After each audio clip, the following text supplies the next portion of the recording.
how to install tomcat 7.0 in your system. Say we are having its software folder, there's apache software rar file. Just right click it, extract here, then apache software folder is there, open it, double click this file, say yes, next, I agree, next. Try to change the port number of HTTP/1.1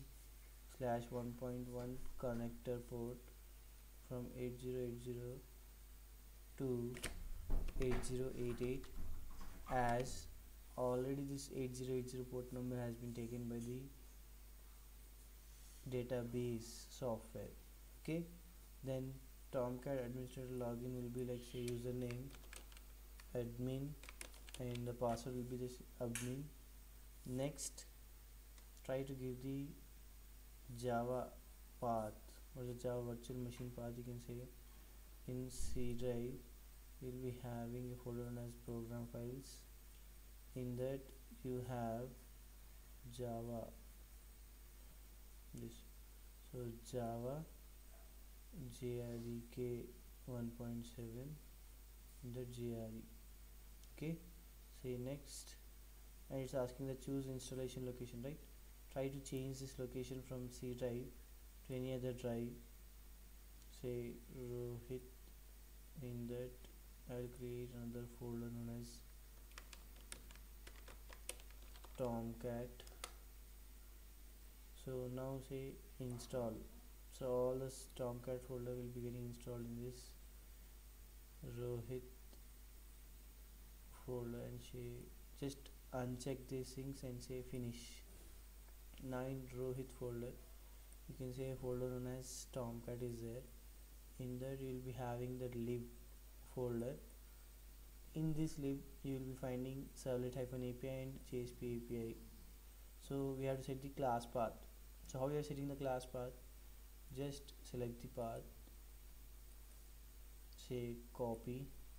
It can be set in two ways. Temporary, what is temporary? You can say set class path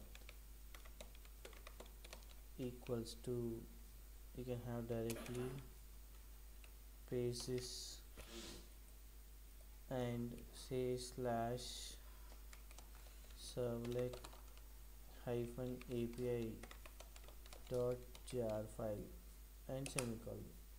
So this is temporary. And what do you mean by permanent? Permanent is nothing but in start computer, right click, properties, advanced system settings, and say environment variables, and say new class path, and we have the path known as slash hyphen servlet hyphen API dot jar file, close the semicolon. Okay, okay, and say okay. Now if you open the command prompt, cmd, just say java p space java x dot servlet dot servlet. You are getting this particular files, so means the path is set correctly. Okay, so this is how you set a particular path in tomcat.